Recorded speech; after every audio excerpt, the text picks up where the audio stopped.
Monsieur le Président de la République, Madame la Ministre, Madame la maire de Paris, chers amis de Convergence, en acceptant d'honorer par votre présence parmi nous le 8e Forum mondial Convergence, vous donnez, Monsieur le Président, un signal très fort d'encouragement à tous ceux qui se reconnaissent dans le slogan qui résume notre vision et notre engagement: zéro exclusion, zéro carbone, zéro pauvreté. Au nom des 200 entités qui travaillent au jour le jour avec Convergence et que je ne peux pas citer tout aujourd'hui, mais je profite que Madame Hidalgo soit au premier rang pour citer quand même la mairie de Paris dans son soutien indéflectible depuis quelques années, et au nom aussi de tous les participants qui, selon les organisateurs, sont 8000, qui viennent dans ces 3 jours parler au nom des organisations, entreprises, publiques, privées, associations, et qui toute l'année travaillent. Je vous adresse un grand merci pour cet encouragement. Depuis le dernier forum, il y a 1 an, le monde assistait au déclenchement et à l'aggravation de nombreuses crises. Une crise sanitaire, aujourd'hui heureusement en voie d'être maîtrisée, on l'espère, l'épidémie d'Ebola. Une crise sécuritaire, avec la multiplication d'actions terroristes qui ont touché la France, mais pas que la France, et qui ont touché sur le terrain très gravement les organisations militaires et les journalistes et les populations des pays où elles se déroulent, et une crise humanitaire de grande ampleur qui s'accélère, puisqu'elle dure depuis 3 ans et que maintenant elle se globalise avec l'exode de centaines de milliers de réfugiés qui viennent frapper à la porte de l'Europe pour échapper à la misère, à la violence et au massacre parfois.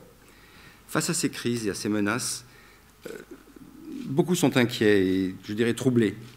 Mais ces crises suscitent des actes de bravoure, de générosité et de solidarité exemplaires. Notre ami philippin, M. Tony Meloto, nous rappelait hier que les communautés vietnamiennes ont été les premières au monde à répondre aux victimes du typhon Haiyan qui a dévasté les Philippines en 2014. Pourquoi? Parce qu'elles se souvenaient que les Philippines avaient été particulièrement accueillants aux Boat People fuyant le Vietnam il y a 40 ans. Un bienfait reçu est la plus sacrée des dettes. Et confrontés à ces menaces et à ces dettes, nos concitoyens comprennent que nous sommes désormais tous embarqués dans le même bateau, en définitive, que l'indifférence et le repli sur soi ne leur apporteront ni protection, ni véritable sécurité. Et dans les années 60, un journaliste célèbre pouvait écrire « La Corrèze plutôt que le Zambèze ». Aujourd'hui, nous voyons bien qu'il n'y aura pas de Corrèze heureuse sans un Zambèze apaisé. Et j'imagine que c'est un sujet qui vous parle. Il nous faut une nouvelle solidarité internationale, disait récemment le pape François dans sa dernière encyclique. Et à cet égard, l'année 2015 est une étape importante dans les grands rendez-vous que s'est donné la communauté internationale pour réorienter notre modèle de croissance, rapprocher l'agenda du développement d'un côté et celui du changement climatique, qui ramène à notre slogan « zéro carbone, zéro pauvreté » et au fait que nous devons tous ensemble réfléchir à comment résoudre l'injonction contradictoire de, d'une part, faire diminuer la pauvreté au niveau global et sans accélérer la croissance carbonée. C'est très facile à dire à cette tribune, c'est peut-être un peu plus complexe au jour le jour. Dans ce contexte, et sous votre impulsion, la France joue un rôle très actif dans la définition de ces nouveaux objectifs. La France, d'ailleurs, a mobilisé, je crois comprendre, toutes ses forces diplomatiques pour parvenir à la fin de cette année à un accord global et contraignant de la communauté nationale sur le changement climatique. Bon, au terme de ce long parcours diplomatique, surtout pour les diplomates, nous espérons tous que des engagements ambitieux à la hauteur des enjeux seront pris par la communauté des nations pour un développement durable et équitable, une croissance, etc., etc. Donc on espère tous cela dit, on espère tous que la fin de cette étape diplomatique soit positive. Mais pour nous, tout commence le jour d'après. En effet, les engagements solennels ne seront tenus, les objectifs ambitieux ne seront atteints que si tous les acteurs se mettent en mouvement et réinventent ensemble des solidarités nouvelles. À la convergence des agendas doit répondre la convergence des acteurs. Et c'est bien là le cœur de ce que nous souhaitons faire à Paris. Les vieux clivages, les disputes frontalières, je n'ose parler de corporatisme, le défense des précarés ne sont plus de saison. Acted s'inscrit résolument dans une approche décloisonnée, dans un mouvement de fertilisation croisée et de co-construction entre toutes les coteries d'acteurs du Sud et du Nord, Tony Mellotto et Jean-Marc Borrello. Pouvoir public, collectivités territoriales sont des acteurs importants, ONG, bien sûr, fondations, universités, tout le monde. Les citoyens eux-mêmes doivent être invités à prendre part, à la mesure de leurs moyens, dans cette mobilisation.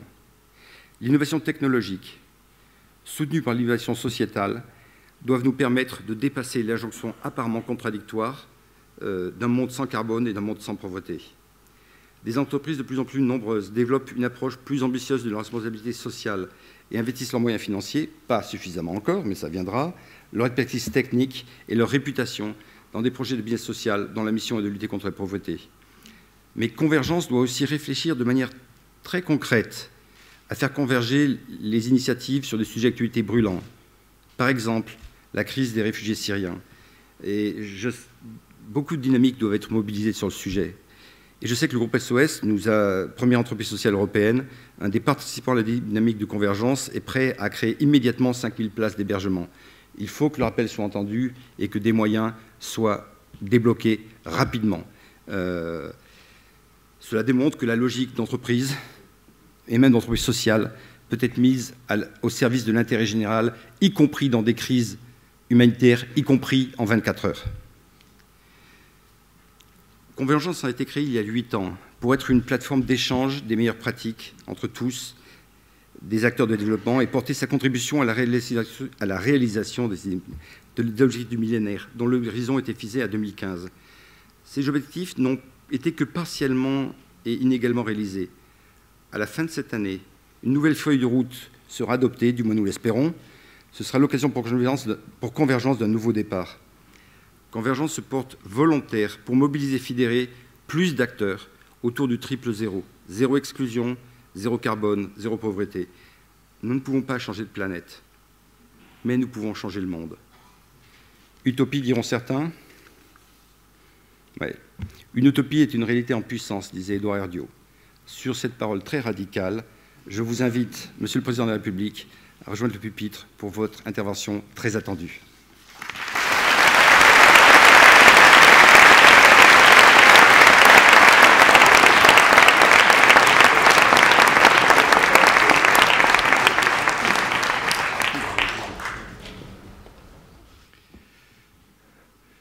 Madame la ministre, Madame la maire de Paris, Monsieur le Président, Mesdames, Messieurs, je salue aussi celles et ceux qui viennent de loin et que j'avais rencontrés lors d'un certain nombre de déplacements. Je pense notamment aux Philippines.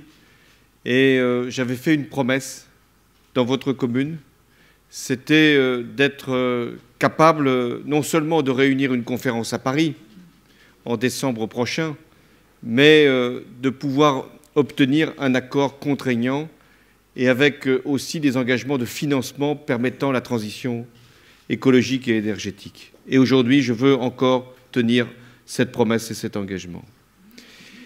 Mesdames, Messieurs, vous représentez ici des organisations non gouvernementales, des collectivités locales et des entreprises.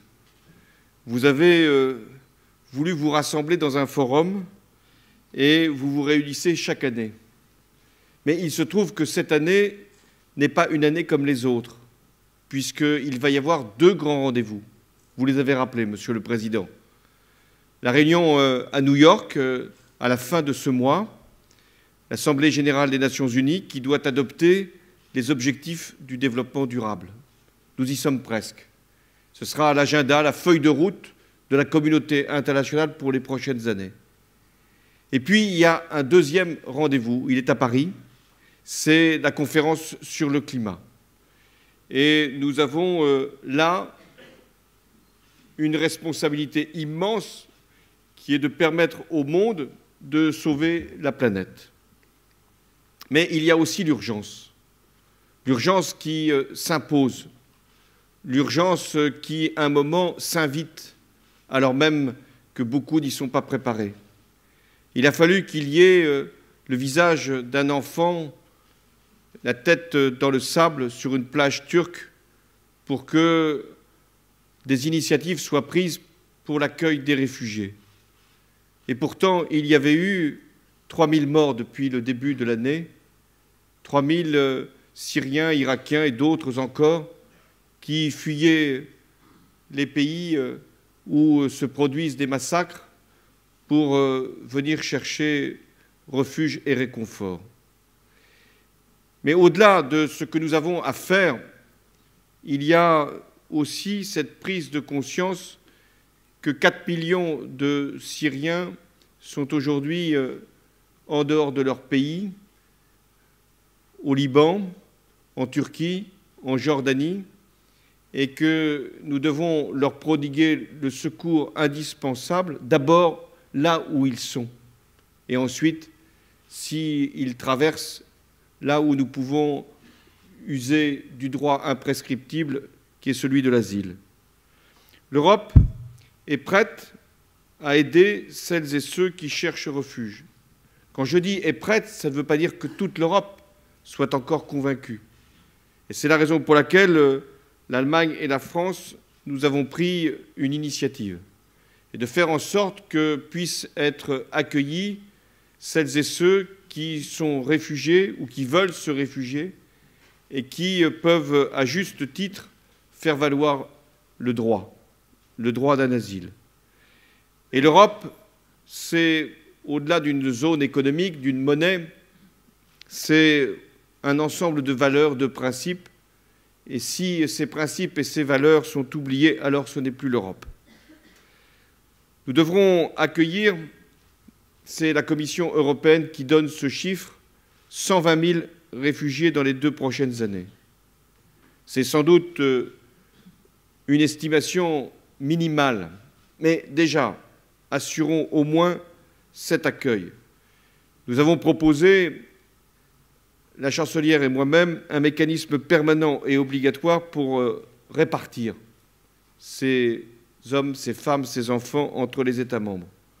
La France prendra sa part avec 24 000 réfugiés supplémentaires. Je sais que nous pouvons compter sur le soutien de nombreuses collectivités locales.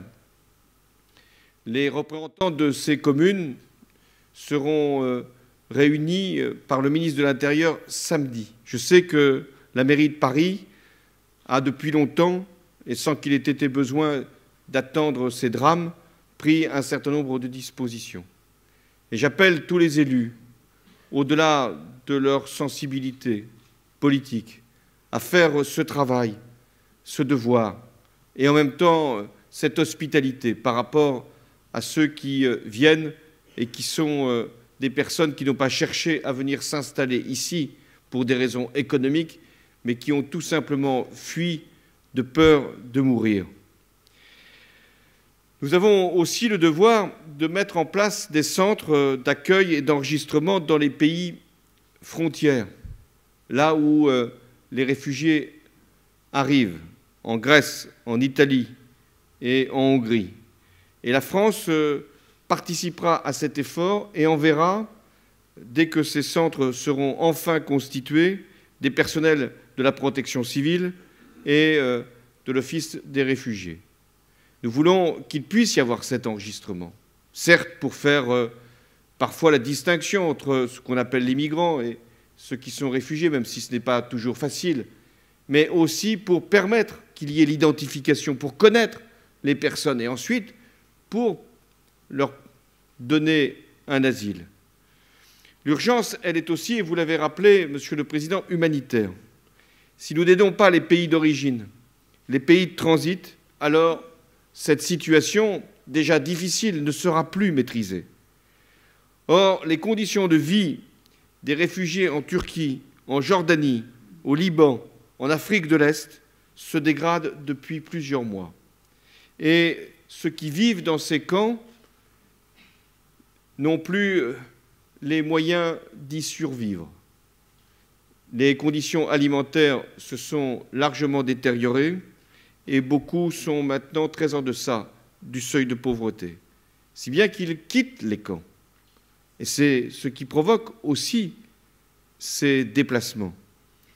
Nous avons donc, avec Antonio Guterres, le haut-commissaire aux réfugiés, fait le constat que les organisations humanitaires, les agences des Nations Unies, sont au bord de l'asphyxie financière. Pour l'année 2015, l'ONU a fait un appel de fonds de 7,5 milliards de dollars pour accueillir les réfugiés. Or, un peu plus seulement du tiers de ces fonds ont été versés. Pour l'Afrique seule, le Haut Comité des réfugiés fait face à une impasse financière de plusieurs dizaines de millions d'euros. En langage simple, ça veut dire que s'il n'y a plus les moyens d'accueillir dans les camps de réfugiés celles et ceux qui fuient parce qu'ils sont contraints de le faire, ces personnes quitteront les lieux où aujourd'hui ils sont abrités et viendront. Il y a aussi la question des pays de transit, pays notamment de l'ouest de l'Afrique et bien sûr de l'Afrique du Nord. Là aussi, l'Europe et les organisations humanitaires et les institutions internationales doivent agir. L'idée est de pouvoir retenir les populations sur place et donc là aussi de faire un effort considérable de développement et notamment de formation de la jeunesse de l'ouest de l'Afrique pour qu'elle ne soit pas tentée, elle aussi, de partir. Nous avons aussi le devoir que tous ces passeurs, toutes ces filières, toutes ces organisations criminelles puissent être pourchassées. Mais là encore, faut-il qu'on s'en donne les moyens. J'ai donc décidé d'augmenter la contribution de la France aux organisations humanitaires et aux agences des Nations Unies. Le montant sera déterminé dans les prochains jours, mais je veux que la France, une fois encore, puisse montrer l'exemple et faire en sorte que ce que nous donnons soit aussi un investissement et une prévention, une protection là-bas, une protection ici. Je me rendrai prochainement au Liban pour visiter un camp de réfugiés. Au Liban où un tiers presque de la population maintenant est réfugié. Ça veut dire que le Liban fait face, alors que ce n'est pas le pays le plus pauvre de la région néanmoins, mais fait face à une situation qu'il ne peut plus maîtriser. Il y aura une réunion lors de l'Assemblée générale des Nations unies pour venir en soutien au Liban. La France, bien sûr, y participera. Et si le Liban ne parvient pas à maîtriser là aussi cette pression, qu'adviendra-t-il dans ce pays qui a connu, là aussi, il n'y a pas si longtemps, la guerre? Donc, aider ces pays, c'est prévenir la guerre. On nous interrogera, on nous interroge toujours, on vous interroge, est-ce que nous pouvons agir? Nous pouvons agir quand il est encore temps. Nous pouvons même agir même quand il est trop tard, mais ça coûte plus cher. Nous pouvons agir pour les camps de réfugiés. Nous pouvons agir pour les pays de transit. Nous pouvons agir pour le développement. Et s'il faut donner des exemples, vous en avez apporté. L'année dernière, à la même époque, le monde prenait la mesure d'une extrême gravité de la crise sanitaire Ebola. Plus de 27 000 personnes étaient frappées par l'épidémie. Plus de 11 000 allaient d'ailleurs décéder de la maladie en Guinée, en Sierra Leone, au Libéria. Et c'est également ces drames qui ont provoqué la réaction, qui a permis, sur le plan sanitaire, sur le plan social, sur le plan alimentaire, sur le plan scientifique, d'apporter des réponses. Là aussi, la France a fait son devoir. Nous avons agi pour construire 5 centres de traitement en Guinée. J'étais avec la ministre Annick Girardin et nous avons pu éradiquer la maladie. Et je veux féliciter ici toutes les organisations, MSF, Croix-Rouge française, OIA, Aviation sans frontières, les personnels sanitaires, les personnels hospitaliers, l'Institut Pasteur, tous ceux qui ont permis de pouvoir juguler le fléau. On s'interroge, est-ce que c'est possible d'imaginer le progrès? Est-ce que nous pouvons assurer des politiques de développement? Et même si vous portez à juste raison des critiques sur ce qui n'a pas été fait. Regardons néanmoins que depuis 2000, 1 milliard d'êtres humains sont sortis de l'extrême pauvreté. La mortalité infantile a été réduite de moitié. Le nombre de personnes infectées par le virus VIH a diminué de 40%, permettant de sauver 6 millions de vies. Oui, nous pouvons agir. Nous pouvons et nous devons agir.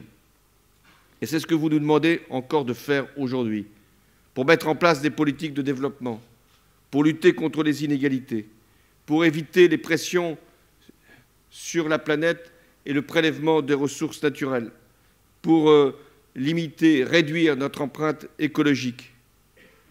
Et là encore, à mesure que nous montrons les progrès, nous voulons aussi montrer les risques et les menaces. Avec 9 milliards d'habitants, dans quelques années, notre planète fera face à des mouvements de population d'une ampleur inédite, si rien n'est fait pour régler les crises. Et la plus grave crise, celle qui est déjà à l'œuvre, celle qui n'est pas forcément la plus visible, sauf quand il y a des catastrophes, c'est la crise climatique. Voilà pourquoi nous avons repris votre mot d'ordre, zéro carbone, zéro pauvreté, parce que c'est le même combat. Faut-il néanmoins que pour y parvenir, les pays développés fassent un effort d'économie d'énergie, de montée des énergies renouvelables, et que les pays en développement puissent être soutenus dans leur transition. C'est tout l'enjeu.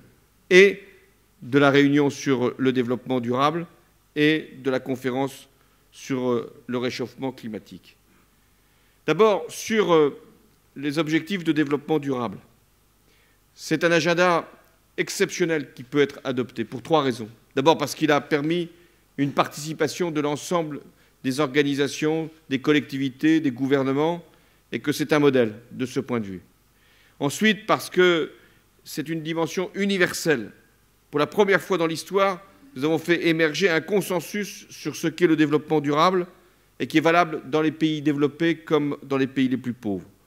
Enfin, c'est un agenda exceptionnel parce qu'il est transversal. Il y a le développement économique, il y a le climat, il y a l'environnement. Bref, nous pouvons graver dans le marbre zéro carbone, zéro pauvreté.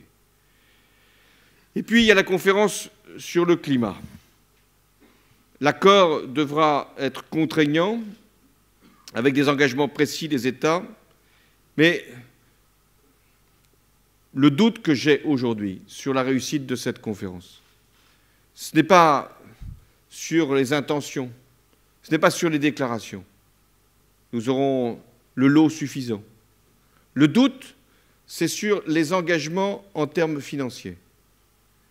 C'est-à-dire que s'il y a un accord sur un texte, cet accord ne pourra pas être approuvé par beaucoup de pays s'il n'y a pas un accord sur le financement. Il nous faut trouver 100 milliards de dollars à partir de 2020, et sans doute avant. Ce qui suppose que les États, mais aussi d'autres acteurs locaux, acteurs économiques, puissent s'engager avec l'ensemble des institutions financières, banques publiques, banques privées, banques de développement, pour arriver à ce chiffre. Mais il nous faut aussi changer les modes d'évaluation des projets. Si nous voulons qu'il y ait plus d'investissements dans le développement durable, plus d'investissements contre le réchauffement climatique, alors il faut qu'il y ait un prix du carbone. Il faut qu'il y ait des signaux très clairs qui soient envoyés aux acteurs économiques pour qu'ils puissent changer leur comportement. Et déjà, les agences de notation commencent à prendre ce risque en considération. Et des fonds d'investissement décident maintenant d'abandonner un certain nombre de projets dans les énergies fossiles, et notamment celles qui sont carbonées, et donc le charbon en particulier, pour aller vers le renouvelable. Eh bien, c'est ce mouvement-là qu'il faut encourager et qu'il faut amplifier. Et là aussi, il y a une mobilisation, et vous y êtes pour beaucoup, exceptionnelle de la société, de toutes les sociétés. Sur le portail NASGA des Nations Unies, il y a 400 villes, 680 entreprises, 85 régions, 200 investisseurs qui ont déjà publié leurs engagements volontaires pour réduire les émissions et financer les actions d'adaptation au changement climatique. Alors, vous avez, avec 27 ONG, envoyé une lettre ouverte à tous les chefs d'État, de gouvernement qui participeront à la conférence sur le climat. Et vous faites le lien, et vous avez raison, entre les crises humanitaires et les dérèglements climatiques. Eh bien, la France doit répondre. Et je veux d'abord répondre en assurant que la France doit être davantage mobilisée sur le financement du développement. C'est d'abord là qu'elle doit marquer sa détermination. Je sais que parmi vous, il y a des inquiétudes sur le niveau du financement que la France accorde à la solidarité internationale dans le contexte budgétaire que nous connaissons. J'ai donc souhaité que notre pays garde son rang et avec près de 8 milliards d'euros puisse porter l'aide publique au développement au niveau minimal. La France est le 4e bailleur mondial. Elle va renforcer sa solidarité à l'égard des pays les plus vulnérables et notamment ceux qui sont victimes du changement climatique. Pour l'Afrique, je me suis engagé d'ici 2018 à consentir 20 milliards d'euros d'aide sous toutes ses formes. Nous voulons privilégier la santé parmi toutes les interventions pour faire reculer les maladies. Nous voulons également, et je m'en suis entretenu encore aujourd'hui avec le ministre des Finances, que puisse être établie une taxe sur les transactions financières.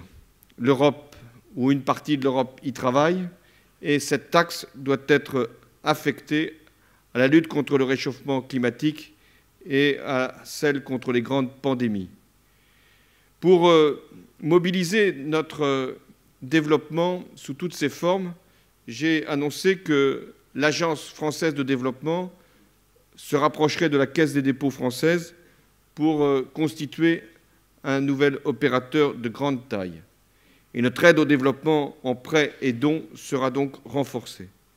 J'ai voulu aussi que vous puissiez être associés à ce processus et la ministre du Développement, Annick Girardin, tiendra prochainement le Conseil national pour le développement et la solidarité internationale et pour la commission aussi compétente pour la coopération décentralisée afin que vous puissiez être pleinement impliqués dans ces processus. Voilà, mesdames et messieurs, je voulais ici d'abord saluer votre engagement, saluer aussi votre rassemblement, puisque vous êtes divers par les fonctions que vous occupez, par les responsabilités que vous exercez, par les pays dont vous êtes les représentants. Nous aurons besoin de vous tous. On annonce pour la conférence de Paris pour le climat 30 000 participants. Vous en serez. Mais il y a tous les participants qui ne seront pas à Paris et qui devront être impliqués, associés à ce processus. Et vous y contribuerez aussi. Nous devons aussi être capables, et la France plus que les autres, puisqu'elle est le pays hôte, de bien expliquer aux opinions publiques ce que nous voulons faire. Ce n'est pas une réunion comme les autres. Ce n'est pas une conférence comme les autres. Ce n'est pas un sommet de chefs d'État et de gouvernement comme les autres, même s'ils viendront. C'est un rendez-vous que la planète a avec elle-même et qui doit aboutir à des solutions. Ce que nous voulons, c'est qu'il puisse y avoir aussi un processus de révision, d'évaluation, que ce qui sera décidé à Paris puisse être vérifié. Ça fait peur à beaucoup de pays qui ne veulent jamais que l'on puisse contrôler ce qui a été dit et ce qui n'a pas été fait. Alors, nous avons besoin de vous, parce que s'il n'y a pas la mobilisation des organisations que vous représentez, s'il n'y a pas l'engagement des citoyens, s'il n'y a pas cette pression qui s'exerce sur les gouvernements, s'il n'y a pas cette volonté commune d'être à la hauteur du rendez-vous qui a été fixé, nous ne pourrons pas réussir. Mais si, en revanche, vous êtes là comme vous l'êtes, si j'ai bien compris, 7 à 8 000, tous n'ont pas pu rentrer, mais si vous êtes aussi nombreux et plus nombreux encore à Paris pour faire vos propositions, évoquez avec insistance votre mot d'ordre zéro pauvreté, zéro carbone, alors je suis sûr de notre réussite. Merci.